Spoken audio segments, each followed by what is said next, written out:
That was great. Yeah. Yeah. So Nishant was very helpful. It started recording. Okay.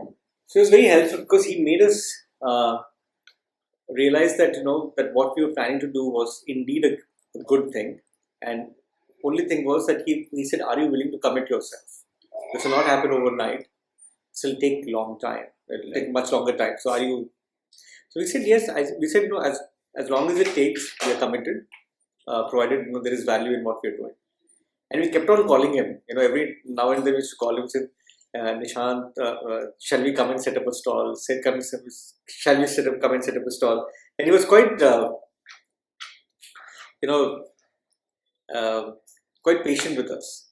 And then we realized the reason why we were calling him was not because we had to pay the stall fees of 25,000 rupees, but the fact that, if we do set up a stall, then that was a point of no return. We're telling the world that we are setting up Rangde, and there's no way we could then go back. Yeah. So that was the internal sort of a struggle which we were, facing. And it was good. I think it was the best decision we've ever taken. So we paid up the fees and we set up we said we're coming. And at that time I was in Dubai. I was consulting for MVC, and Niyati was amazing. They created the stall banners and everything. They shipped it directly to Delhi. From Dubai, we went straight to Delhi. And and those 2 days of the stall were just absolutely mind-blowing. Our stall went completely viral. And people were wondering, what are you guys talking? Why are so many people coming? Yeah. And both the days, we had to skip our lunches because people said there was continuous stream. And people also, there's one person who came and asked that, you don't look like, you're from India. I said, no, we look like India. We speak like Indians. Why do you say so?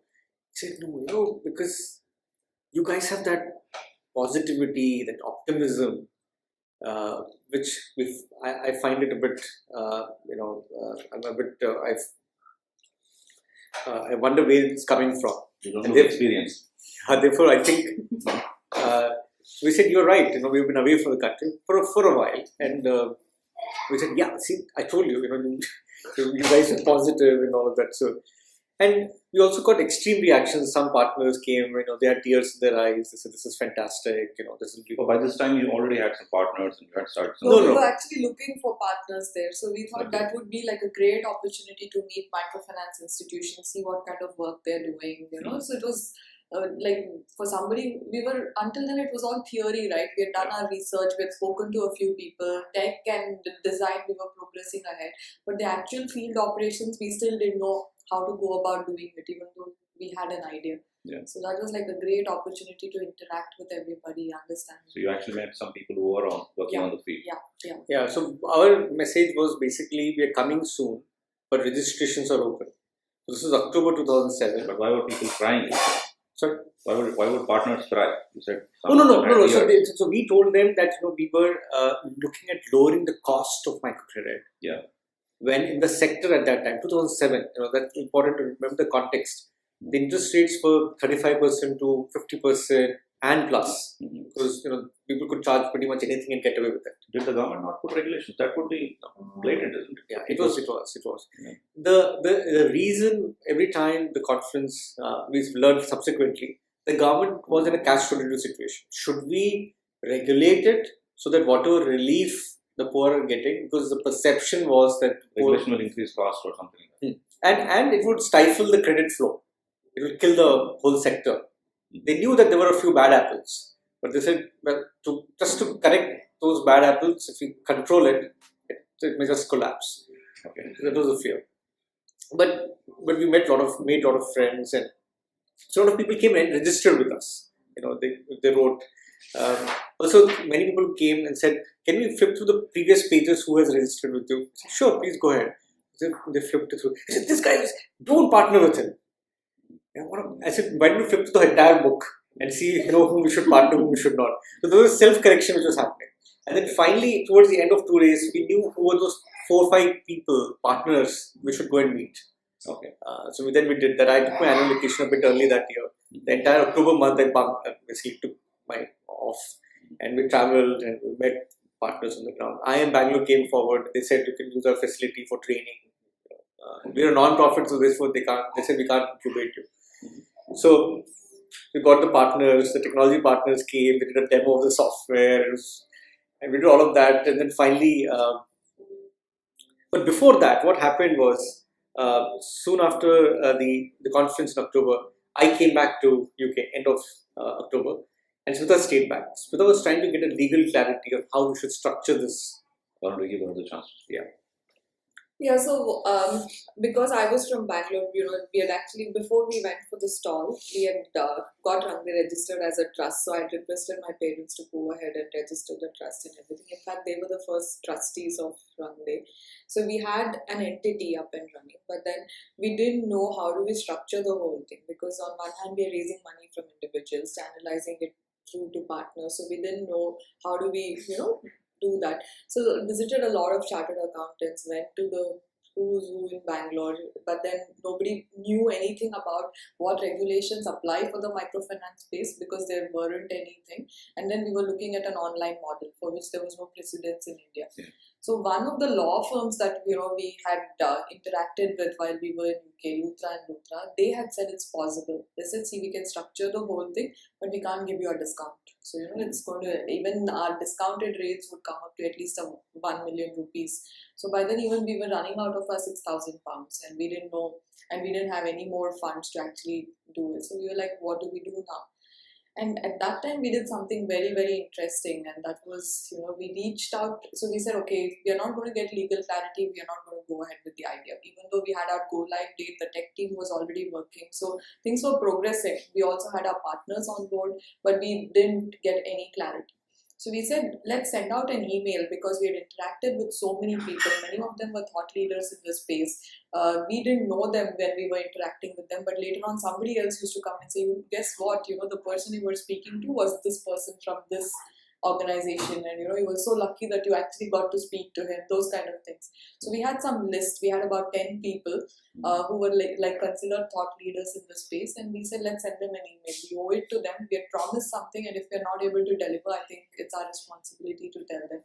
So we called that email around the SOS email and sent it to these people, saying that looks like we need to even shut it off before even starting it. Our intent is still there, we want to do it, but we're not getting any legal clarity. Few of them responded, and one of them, one of the first ones to respond was Dr. Nachiket Moore. He was then the Deputy Managing Director of ICICI Bank. And then his executive assistant got in touch saying that, Nachiket wants to talk to you. He's out of the country, but he's really keen on helping you guys. At that point, I was actually on MG Road trying my best to speak to the Luthra and Luthra guys, saying that, we really need a discount on this, and, all of that. And Ram was actually managing my inbox. So he said, okay, drop everything. Nachiket wants to talk to you. Just go to, some quiet place to have this call. So then Nachiket called me. He heard us out. He's like, what do you guys want to do? What are your backgrounds and everything? Once he heard me out, he said, look, you don't have to worry about legal clarity. I can put the entire ICICI Bank's legal team to help you out, but don't call off the idea. What you guys are doing is something that India really needs, and come and meet me, whenever, let's set up a time, and I want to know more about what you guys are doing. So between then and December was when we met Nachiket. So until then, he actually shared his own, a lot of papers he had authored on financial inclusion, shared with us RBI circulars and notifications, which made us realize that this is possible and we can actually go ahead and do it. He said, as long as you're a non-profit and you're doing this for the right reasons, there are enough circulars and notifications in RBI that will really allow you to do this. So and then with this thing, we were like, okay, all this major roadblock is out of our way, started progressing with things. Next came funding, right? Because we had already finished the 6,000 pounds. And then how do we fund Rangde for the next few months after it goes live? So we came up with a plan even for that. So Ram's plan was that he would quit Vignette and then, get onto a contracting job where he would get much, more paid than what he was getting at Vineyard. So we would fund it out of his salary. So we downsized completely in UK. We had moved on to a bigger house because our families were visiting and all that. So we said we don't need this because I would continue to work from Bangalore, manage Rangde and set up the operations, and Ram would continue to work in UK and fund the whole thing. So that was the grand plan. So we moved to a house share. So we sold everything, whatever we had, so that we would get a room there, and then because Ram would be on his own, we wouldn't need a bigger place than that. So all that was done. And then December 26th, 2007 was our appointment with Nachiket. So went and met him. So he was like, okay, that was like, I think, the most intense meeting we've had with anybody. So he was basically meeting us for the first time. So really trying to check us out and see if we are really serious about what we wanted to do. Then he asked us, so okay, so legal thing is sorted out. There's no issue with that. So how are you going to fund it? And in our mind, we thought it's not fair to ask Nachiket for funding, because the fact that he had given us this entire support in terms of legal, it was almost like a funding worth of 1 million rupees, which is what we had to shell out otherwise. So we didn't want to ask him for funding. So we told him that, okay, this is our plan, Nachiket, for the next 6 to 8 months, no funding pressure. We want to make sure that Rangde goes live and that we have a prototype, and we want to showcase it to the world and show that this model will work. And then funding will follow. We are very clear that, once people see that it's working, funding won't be a problem. So he was, I think, a bit taken aback with the whole thing. He said, look, you guys don't have to really do that. And I want to support you guys, and I'm willing to fund you for a year. And then there were 2 conditions, he said. So one was that we need to move to Chennai. 2, he also wanted Ram to join the technology team of ICICI Foundation. So Nachiket was leaving the bank then to set up the ICICI Foundation. Okay. He had his own plans for financial inclusion, and he wanted Ram to head technology in the foundation. Mm-hmm. So he said, quit your job if you guys are okay with this plan. You have funding for to take you through for a year. Amazing. So, and then we were like, we didn't think even like a second. We were willing to go to any part of India, work from anywhere, as long as, we were willing to, we were able to take Rangde to the next level. So we said, fine. And I think Jan 26, we went live as planned. And Nachiket was also the first investor on Rangde. So there was a competition between him and my dad on who will be the first investor. So yeah, went live, and then Feb we moved to Chennai, and then Ram had put in his papers and all that. So moved to Chennai there. Stayed there for about 3 years. Ram worked with the foundation for about 14 months. And then once we saw that Rangde was actually getting to a point of stability, we were able to expand the team, look at how do we grow our operations. So Nachiket said that we can actually go back and work full time for Rangde now. So he came back to Rangde, and yeah, that's the story. How was it finding the first people to invest in? Did you start individually, or did you already have people that you invested in before, or only when after the launch of the site? Yeah. So how did you know that this will work? Because you've never actually gone and given money to somebody and got it back, right? So we started very small. So even though we trained 4 field partners to work with, in the end we actually went live with 1 partner in Maharashtra. Mm-hmm. And then we started off very small. We had 15 borrowers listed on the website, and they needed 5,000 rupees each. So it was 75,000 rupees. That was our first cycle of funding that we were trying to raise. Started off with Nachiket and a few people who knew us and who we had been talking to about Rangde. And then gradually, what we did in the first year was, we were all over the place in India. Any event with regard to starting up, any event with regard to tech camps or blog camps, or there was also something called innovation camps that were being hosted by this guy called Pavan Soni. He was working for Wipro, but then he considers himself an innovation evangelist. So he was going all over the country, setting up these talks and unconference style events where people could go and talk about their new ideas. So almost for a year and a half, Ram and I were there in every such conference. And what was the outcome of this was that we could connect with a lot of people like ourselves. A lot of them were, nurturing ideas like what we wanted to do, but hadn't been able to take it to the next level and get started. So they started relating to us. So they became like our first group of investors. Many of them became our think tankers. Many of them became our advisory group members. A lot of them went on to set up chapters for us later on because they were so closely aligned with the organization. In fact, they saw Rangde take its baby steps, become a toddler, actually, and they were hand holding Rangde through the entire cycle.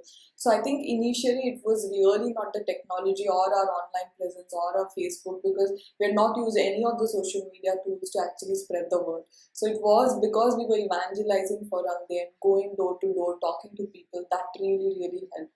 We spent a lot of money doing that, but then the kind of connect we could have with people and the first set of believers, I think that was really, really critical.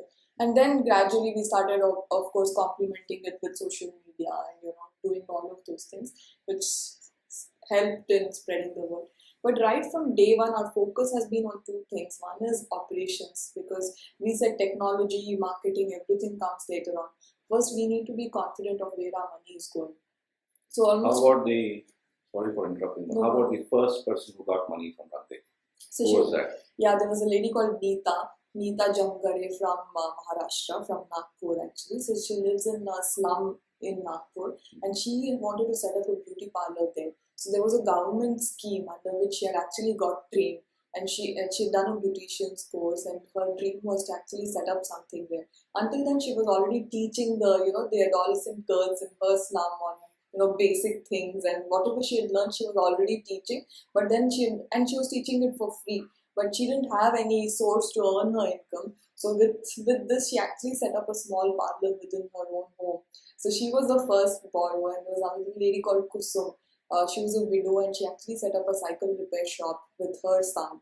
And so I still remember almost all of the 15 borrowers that we actually supported. And So how are they doing today? so we have actually lost track of the first group of people, because this organization that we partnered with, they kind of downsized their operations, and now they're not really working in the microfinance space anymore. So we were in touch with them for about 3 years. So they came back for a subsequent loan, and we've been in touch with them until their beauty parlor and the business had actually grown to a good, decent size compared to what it was. But we've lost touch with them You now. have challenges with sometimes partners losing partners like that. Yes, we do. But at least now, also because they were our first partner, and at that point, all we saw was what is the kind of community connect they had, Exactly. and what is the track record they have had. So those were the only things that we saw. But then we realized later on that once the management team, what happened with this organization is the management team changed. And then the guys who came to replace them, they didn't have the same connect with Rangde like these guys had. So then started to realize that there are so many things that we need to look at before we actually partner with the organization. It's not just the intent, but it's a whole lot of things. So now we have a very robust criteria that we look at before we actually tie up with partners. And the way we ramp up also, it's it's very scientifically done now. Do you? I kind of am beginning to think maybe you also need to encourage a lot more people to get into the partner business. Yeah. Because they will form the connect. Yeah. And being able to connect to the borrowers and to keep in regular touch with them. How do you establish that? Because you were speaking about the Bangladesh model. There, it depended on these people actually speaking to the lady there, and the lady having a little community, and then making sure that the payments happen and the cycle. And they set up local branches. In Exactly. Bangladesh model, set up a local branch. Yeah. So in your model, you have to depend a lot on Absolutely. partners. Yeah. So how do you intend to expand? Yeah. So I think there has been a challenge, and a constant challenge, because in many cases, we know that there is a geography completely underserved, but we don't have a partner. We don't have a credible partner. Therefore, we cannot work. But I think very recently, we have just been we won an award in the Bihar Innovation Forum. That's a silver lining. There is a silver lining there, and a huge opportunity for us. So we won in the financial inclusion category, and very it was quite unlikely that we would have won it. Leave alone get anywhere close to the government, because they looked at us as somebody who would provide credit. Why would a state government, which has got access to funds, World Bank has access to funds, choose us to do that? And the reason was this, that uh, there are many schemes which are made by the government, but they're not in line with what the community needs. Therefore, the money is never drawn from those schemes, and they go unspent. That is where they wanted us to play a role. And what Bihar has done, and it's a very successful, it's a beautiful model and worth emulating by other states. So they have an initiative which is funded by World Bank. It's called under the State Rural Livelihood Mission. So there's at a national level, there's something called NRL, National Rural Livelihood Mission, and this is state level. The state level has created a new entity called Jivika. It's a PPP model, private-public partnership. It's registered as a society. It's not a government body. It's a society registration. Then they have a CEO who is an IAS officer, and the staff are all from the civil society. And what they have done, I mean, there are other Jivikas in Andhra Pradesh also. There is SERP, Society for Elimination of Rural Poverty. The Jivika in Bihar has been unique in the sense that they also initiated a program a few years back called Young Professionals Program. Under this program, they went to the best universities, the best campuses in India, the IRMAs, TIS, and hired postgraduate students from them who wanted to work in the rural space and who had the passion. They got them on board, and they got 80 of them on a 2-year contract, which is extendable. And these 80 professionals, they actually live in villages, and they're given titles like PPM, Block Project Manager. So they work hand in hand with the State Livelihood Mission and ensure that the implementation happens. And Bihar is also one of those states where the self-help groups have been organized into something called a federation. Federation is a group of 20 to 50, I think, self-help groups. And then groups of federations. Together, they're called CLF, cluster level federations. And then after that, there's a village organization. All these are staffed entities. So they have a small office. They are members from the community who manage. At the time that you speak of Bihar, I am biased. So I keep remembering the panchayats and the news stories that I hear from the media that there are killings and a lot of bias in the community and things like that. So how does these 80 people, for example, coming fresh out of college, do they actually manage to break through these barriers and reach people? They do, because most of the time what happens is they bring in their fresh perspective. I mean, they're people like, you and me. I mean, they are there for a reason. They are there to bring about change. It's not like a MBBS, like 1 year, you won't get your degree. This is by choice. Yes. And we had the opportunity. We stayed in Patna for 3 days because of the award ceremony and all of that. That's because you are from Lucknow, so you have to. Yeah. Okay. So it was amazing. It was so heartwarming. They're running around with Blackberries, iPhones, talking. And the whole event was flawless. And there were people from the community who attended the event as well. So all the sessions were in Hindi, and everybody made it an attempt to make sure that it's a very inclusive sort of an event. So there were community members, people were addressing them as Didi, and these young guys. On one hand, they were interacting with the World Bank, and all the funding organizations on one hand, talking to them in their language. And on the other hand, they were interacting with all the community members, being a part of them. So you could see how they can actually be that perfect bridge between, two sections of the society and the event. And also what has happened with the entire Jivika program is they've finished the first 7 years. The first 7-year cycle is over, where, they looked at local innovations that can be scaled. For example, they looked at agricultural techniques that is relevant to the people who are growing paddy, and how that can actually help them increase their yield. So they did some very good experiments for 7 years, saw results come out of it. Now they've come up with these 7 thematic areas where financial services is one of the areas. So they have agriculture, financial services, health. So they have like 7 main areas where they want people from different parts of the country, organizations that are working elsewhere, to take their skills and knowledge to Bihar and work with the government in the next 7 years to make things happen. And it's an amazing program. For us to believe that the government is actually having a role here, I think it was mind-blowing. And similar thing is happening in Maharashtra as well. So it's a World Bank funded program. It's working with the National Rural Livelihoods Mission, and every state actually has a potential to do this if it wants to. Okay. So our strategy, so in fact, this was a very important milestone for us because it was not just an award, but it was also, this award was actually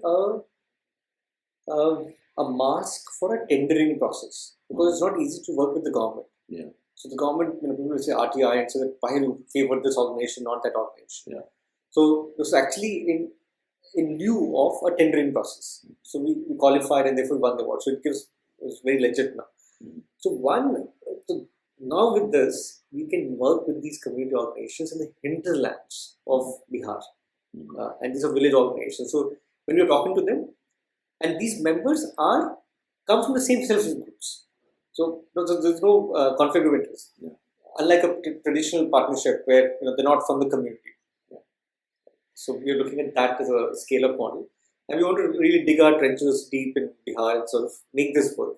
Then we can do it in Maharashtra. So in Maharashtra, we were finalists. So by being a finalist, and we didn't win the award, but we were finalists. Even as a finalist, we're eligible to work. Yeah. So there again, so these will be two interesting states to see how this model will pan out. If it works, then we'll also scale it to Andhra Pradesh. That's one place I want to work in. That's my home part. Yes. Now, any feedback coming in from the people who get these loans? How do they feel after the first year of actually having repaid it? Do they progress? Because, or do they just end up like me buying another new TV, right?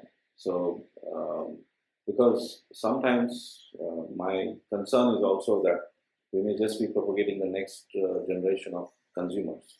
Right? Do they become only consumers, or do they see a difference? I think so. One of the things, as an organization, we said, what do we stand for? And this happened last year. We were fundraising, so we said, let's define ourselves. What is our DNA?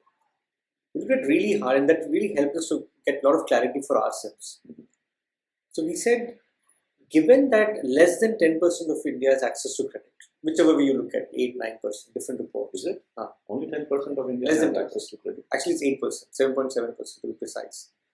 Are you saying that means banks will not give money to 90% or 92% of Indians? Yeah. I'll give you more detailed stats.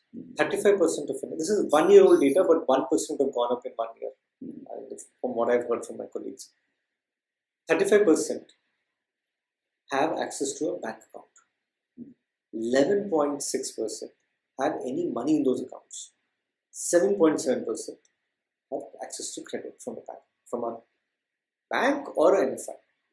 So these are the percent. It's quite obvious because bank accounts are being opened because saying that financial inclusion, bank account is equal to financial inclusion. So open credit. Without the ability that's the government's definition of financial inclusion. Bank accounts, hold diya, ho gaya kaam. Without the ability to cash in, cash out. Yeah. So that's why it's very lopsided. So so that's what it is. So we said, what is our mandate? Our mandate is, we said, can we get more people on the credit and do it responsibly? Professor Malcolm Harper is a renowned expert in microfinance. He says so beautifully. He says that it's not he said, how often do we know when we borrow what is the rate of interest we are borrowing at? Or whether we are, can we afford to repay the loan? It's a responsibility of the lender. So whoever is in the microcredit business, they need to ensure they are giving it to people with a lot of responsibility and not expect them to borrow. I think it's your responsibility to not repay. I noticed, by the way, just when you're saying this, I remember all these Hindi film lenders, right? All of them will be competition, or they will see you as competition. So they'll be really angry with you if you set up in a village and start.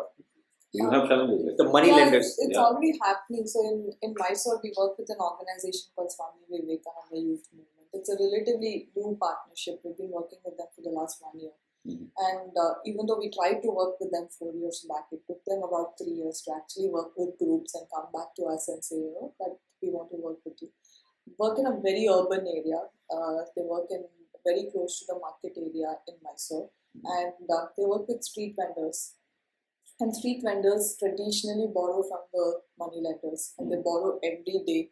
In the morning, if they borrow, I think if they borrow 900 rupees, they have to pay back 1000 rupees at the end of the day. So that's basically how they borrow. And it was very difficult, and there's no microfinance there because typically microfinance institutions find it impossible to bring them together as groups Day to because day. they're all in different places and things like that. Yeah. Because of the rapport that the partner has with them, they've actually brought them into groups, got them to save for about 2 years, getting them into the habit of having group meetings, getting into the discipline of savings, and now we are actually able to give them credit. They, in fact, got threatened by the local money lender saying that, okay, where is all this happening? How are you not, relying on our money anymore? Yeah. But the good part, of having good partners who have that community rapport, they also work closely with the police. They work with the district collector, so they have like multiple links. And now the community is so empowered that they don't really care about these threats anymore because they think that these are just threats, and I'm empowered enough to take action. To such an extent that last time when a similar threat happened, they all got together as a group, went and lodged a police complaint saying that this is what is happening and we don't like what is happening to us. So that is the kind of empowerment that has actually happened there. But the thing is, it's not happened enough in other places because whatever said and done, ours is not an emergency loan. We give loans for livelihoods, we give loans for education. Education is another area where we've been able to make some intervention because that's another area for which our communities will always go to the money lender, borrow at the beginning of the academic year because they would, that aspiration to get their children education is so high now. They would go to any extent to actually borrow money from them. So now the fact that we actually give them education loans, like that's been a big, it's been very well received by them. But then when it comes to health, which is probably going to be our next intervention, we still go to the money lender.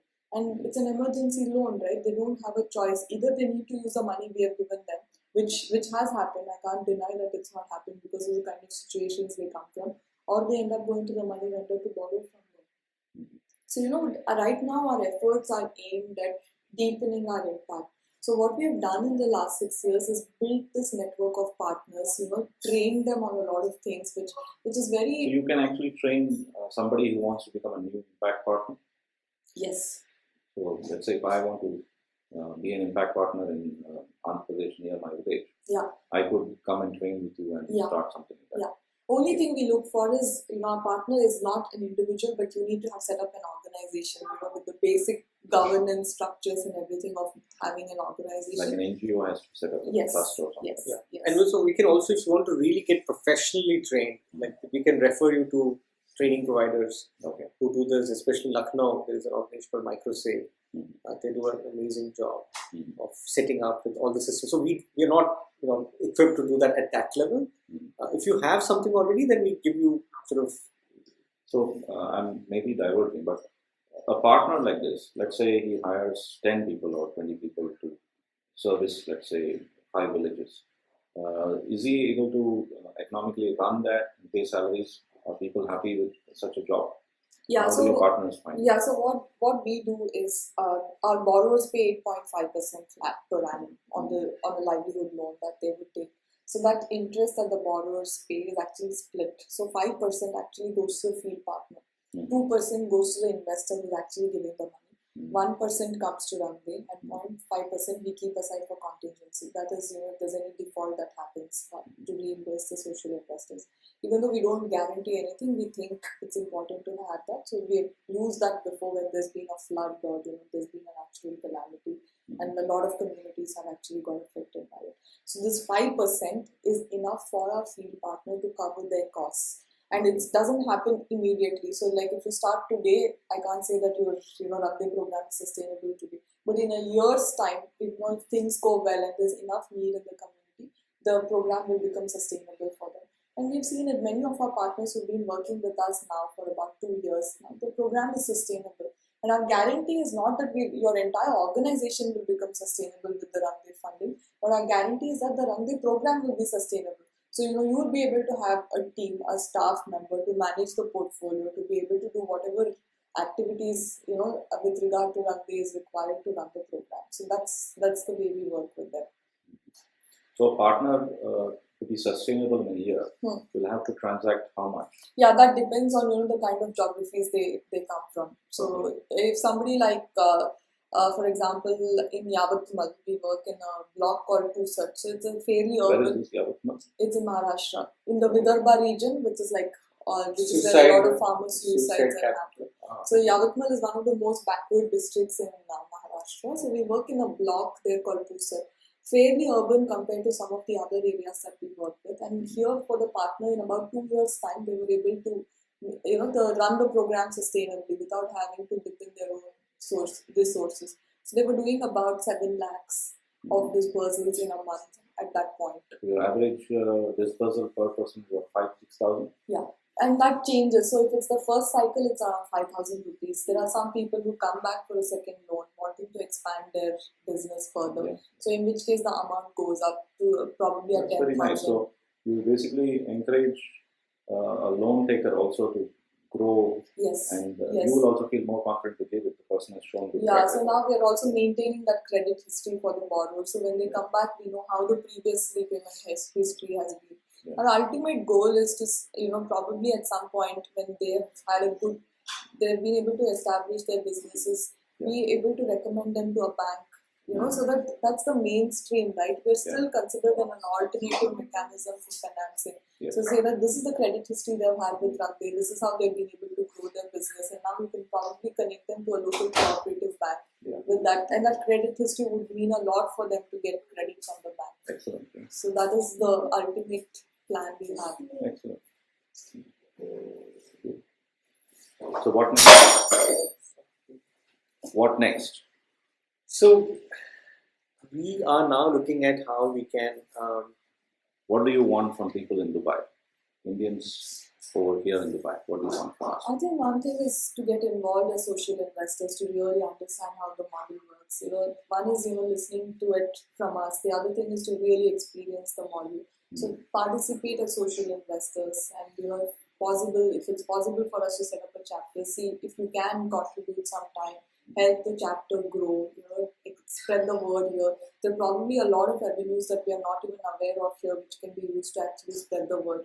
Because you guys as locals can actually find out, what are the different ways to spread the word and how do we get engaged. You guys are back in India, get more engaged at a local level, do a community visit, spend some time there, understand the nitty-gritties, of what actually it takes to, do the whole thing. Because we realized last time when we went, so we organized field trips for social investors at regular intervals. And last time for 15th August, we went, there were about 40 people who signed up for a field trip.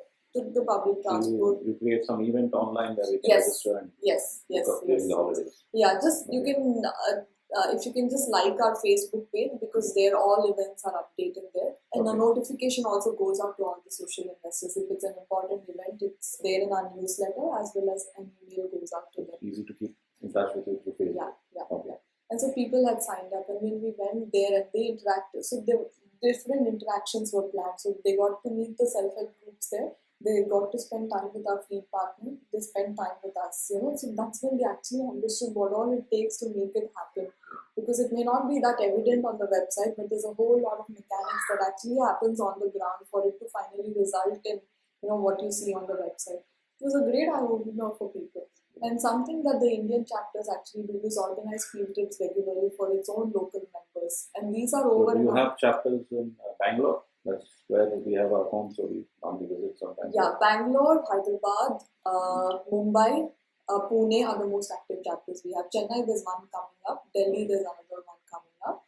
UK and Singapore are work in progress. So UK, we're actually setting up an entity there because we already had a bunch of volunteers, and they said, if you want to do any formal fundraising, it will make sense for you to register a charity here. So we are doing that in the UK. And Singapore, last year we had been there a couple of times, so there's been a significant interest there as well. So we're trying to. So, as an NRI, if I have to become a social investor, I will need to use my NRI account in India to start investing. Yeah, preferably. Okay. So we do accept contributions from foreigners as well, but we can't repatriate the funds to I them. noticed that the Indian government doesn't allow foreign funds to be taken out. Yeah. So I will need to have a NRI account, and then I link that account on your website in some way that funds can be transferred automatically, or is it done Every by check? time every time that you do that transfer offline, Okay. you get an option of NEFT. Okay. You can choose that option. So we just log into the bank website and do an NEFT You transfer. get about 2 to 3 days to do that process. Okay. We also get a reminder before we also have the option if we don't get the funds in 2 to 3 days, we roll it back. Okay. Transaction back. Okay. Now, once I have funded, so I basically saw on your website there are options where I can see a person asking for funds and see what cause they are asking it for. So I can subscribe to that. Like I noticed yesterday night, there are a few people where you're saying 10 hours to go. That means within 10 hours, if that money is not given, that lapses, the person does not get a loan.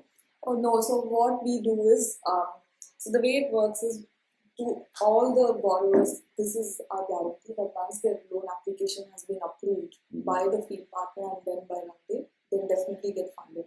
Okay. So we know, for example, it's only this month we have actually, significantly increased the uptake of applications because it's also the beginning of the academic year. There's a lot of need for A lot of people education need it, loans. yes. So there's like a really big demand and we are actually struggling a bit to raise the funds this time. Otherwise, it's kind of very well planned. So we look at the next 3 months. We know, for example, how many existing social investors would come back and reinvest the capital that they already have. And we know what are the fundraising activities we will do to get fresh capital into the system. So we know what is the total fundraising ability we have. And then based on that and based on the need of the partner, there are some partners who don't need loans every month, right? It depends very much on the community. So we look at all of that and come up with projections for our partners saying this is our ability, this is our capability for this month.